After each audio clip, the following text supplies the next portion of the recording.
Okay, trying this again. Let's try this again. If you are watching the replay, you can scroll to about 2 minutes because it usually takes me that long to get things figured out here. So, hello everyone. I apologize earlier. I was live and my internet went out. Lovely. Okay, we're back. We are back. Join me. Okay. Now that we have let everybody know, the record button here, try this again. Let's try it again.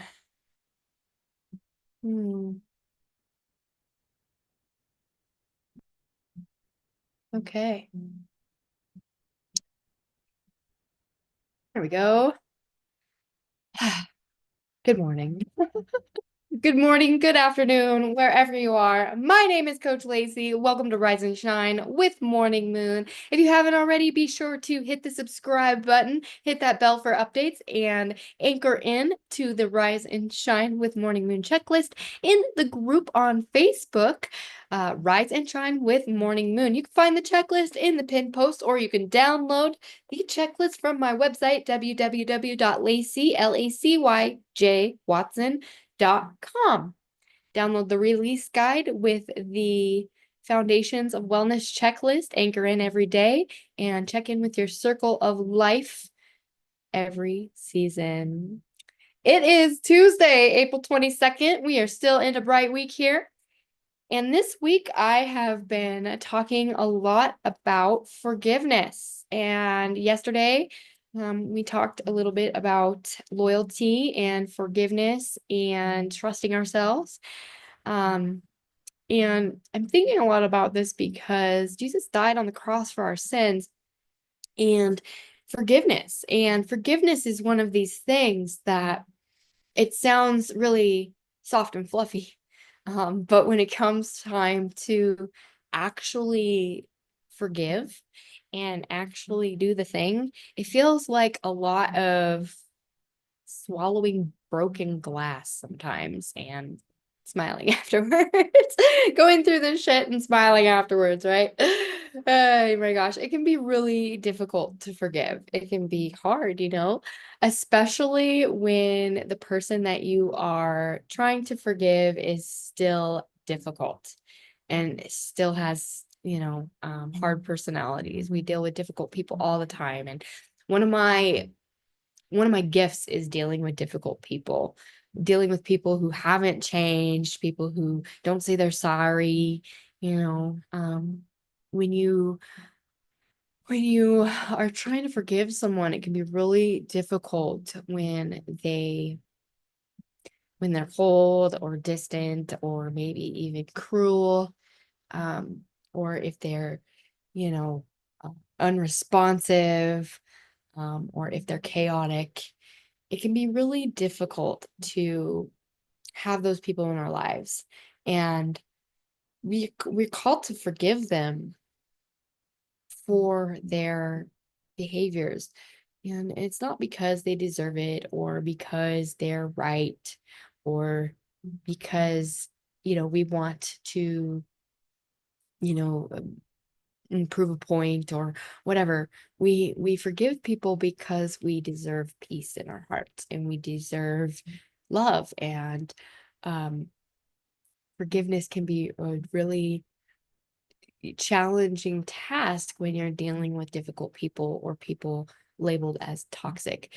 The word toxic gets thrown around a lot, and unfortunately in our society, there's a thought process of cutting people off when they are quote unquote toxic or whatever, but forgiveness doesn't look like just cutting people off. Not always. Actually, cutting people off is probably the last thing you really want to do, unless it's truly necessary. We live in a world that throws people away like just, paper cup, one little upset, one little moment, one misunderstanding or difference in belief, and boom, just done, gone, ghosted, blocked, canceled, whatever, you're done. And that's not love. I don't believe that's love. It is not love to just cut people off and be done with them. Love love is patient. Love is kind. Love is understanding. Love says, even when you are difficult and hard to be around, I'm still going to pray for you. I'm still going to let you know that I care. You know, love says, I'm not going to match that energy, but I'm going to instead respond with love and elevate it.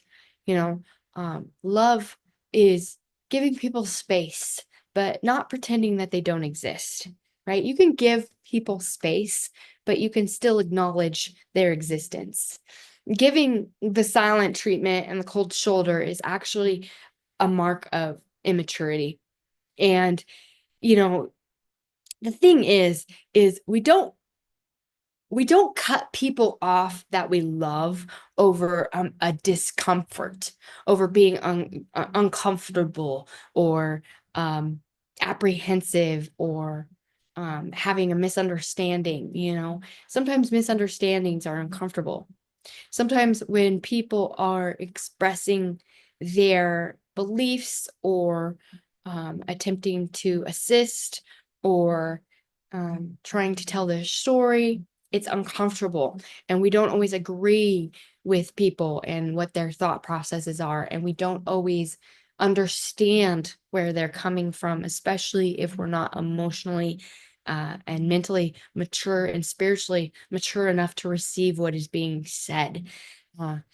But if we can grow through what we go through, if we can grow through discomfort, if we can sit with discomfort, we can reflect on the situation, we can lean in and see what solutions can be given to solve. We can apologize when it's needed. We can listen deeper. We can hold space, even though your ego is screaming at you to flee. Oftentimes, our egos come up and want us to flee and depart from things because they are closer to what we need to learn. We're closer to the truth of what needs to be learned. And, we grow through what we go through. We reflect, we hold space, we forgive. Forgiveness is not weakness. It is discipline. It is a mark of maturity and discipline. And, I'm not saying here to let someone abuse you, abuse you emotionally, verbally, physically, whatever. You absolutely have a right to having boundaries and protection. There are people that are so toxic, so hateful, and so deeply unwell that absolutely you must cut ties for your own safety and your own sanity. That is discernment and that is wisdom. But that's not what most people are calling toxic these days or walking away from. People are walking away from and calling toxic minor discomforts and disagreements and misunderstandings. It's not at the level of hate and uh, emotional dysregulation that people play it up to be. And there's these stories we tell ourselves, and people cut other people off for the stupidest things because they voted differently. They didn't text back fast enough. They made an offhand comment. We didn't show up the way that they wanted us to, or, they're going through something dark and, we didn't recognize that, or we didn't, someone didn't respond in the way that was expected, or they didn't get their way. People get cut off for not getting their way or not communicating. People will do this thing where they won't fully communicate and then blame others for what they failed to communicate or what they failed to be honest about. People will cut other people off because they've created a story in their head that was dishonest to begin with. You know, those things like lies of omission, you know, those little tiny things. People will cut other people off because of their inability to communicate. And my call to those people is to take a look at themselves and look in the mirror, because, you know, that's toxic. And we should call that what it is. It's all ego. And ego is often a liar. The ego is often trying to position us for self, self-righteousness. And your ego will say to you, those people aren't worth it, and your ego will feed into all of the things that you think is, justified, but it's not all about you, you know. So listen to your spirit, and your spirit will tell you to go deeper, and that this would be an invitation to grow. Discomfort is always an invitation to grow. When you forgive, it is inviting growth into your life. So the question is, how do we forgive without cutting people off? Because clearly there's been a cultural shift when it comes to how we deal with conflict. And I think that we have been conditioned to be weak, and that way we don't face our own demons, and we don't face the truth of the matter to where we can actually create sustainable generational change. And unfortunately, the powers that be don't want us to be connected and happy and vibrant. They want us to be disconnected, dissociated, and lack discernment. So how do we forgive people without cutting them off out of our life? And I think this is very pertinent for the younger generations. So I really hope that they watch this. So I would say that instead of cutting people off when you're in a moment of needing to discern through to the discomfort, you should reflect on the situation rather than reacting. So if you become triggered, ask yourself, what's triggering me? What story am I believing? Is this true? Ask the questions. Byron Katie, the work. Is this true? Am I absolutely certain that this is true? And if this is true, what does this mean for me? And who would I be without that thought? You always ask the questions. Whenever you are confronted with any conflict, you go back to the questions, anchor into those questions. Is it true? Am I absolutely certain it's true? If it's true, what does that mean for me? And who would I be without that thought? So that's number one. That is how you start. Number two would be to call the hurt out for what it is. And, you are allowed to say, that hurt me. Acknowledge the hurt, but don't wear it like a badge of honor. You don't have to build your identity around being a victim and build your identity around that pain. You are more than that wound. The stories that we tell ourselves, the stories that we tell others, that reverberates through time and creates a generational ripple effect that we can't necessarily undo. And our words can either pour salt in the wound and make it worse, or they can heal the wound. So be careful with your words. Acknowledge the pain, but don't become a victim. And be curious. Be curious about why this situation cured, why this person is difficult, why they are the way that they are. Stop condemning people for their actions. Instead of assuming the worst, ask questions. What's really going on with this person? Oftentimes what's disrespectful is pain in disguise. And yes, it's difficult to recognize that. And yes, It's not right when people take their pain out on you. But if you can have some grace and mercy with a tender heart to see where people are at in their pain, so many people are struggling with chronic illness, chronic pain, ongoing trauma, depression, anxiety, anger. You have no idea what's going on in someone's life. So be kind. Be curious. Stop condemning others. If you could look at other people as the children that they are, see everybody like they're 5 and ask the questions. Because if you can look at everyone that they are 5 years old and see them through the eyes of the tender heart of mercy, you will have more compassion and curiosity over their situation. And the only time in my eyes that that doesn't apply is when they are physically harming children or animals. If someone is physically or sexually harming a child or animal, then that is when we do not look at all these things. And that is when we cut them off. But when we pray for them always. Other than that, you always want to look at people's humanity.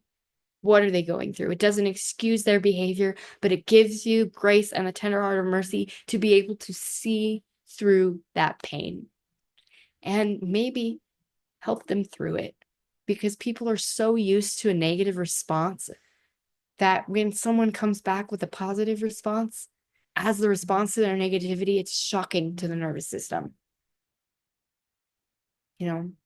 So don't respond to pain with more pain. It's just like putting fire on fire. Respond to pain with love. That's like putting water on the fire. Then you want to anchor in. Anchor in, everyone. Back at it. Back to that. People ask me, why do we, I have clients every day that ask me why we focus on food. I don't care about, my weight. Why are we focusing on this? Because it is the wellness foundation for the building blocks of your life. When chaos ensues and you don't have control over anything, you have control over your controllables. And when you are sick and not feeling well and you're older, these foundations will keep you strong in the storms of your life. That is why it is so important to come back to yourself and to anchor in and to come back to the core values, come back to God. You don't need to have it all figured out to show up with grace and a tender heart of mercy. And finally show up anyways. Just do it. Do it afraid. Even when it's awkward, even when you're unsure, even when the path is unclear, even when your pride wants you to just check out, just keep showing up and show up with love. How do you want to show up in the world?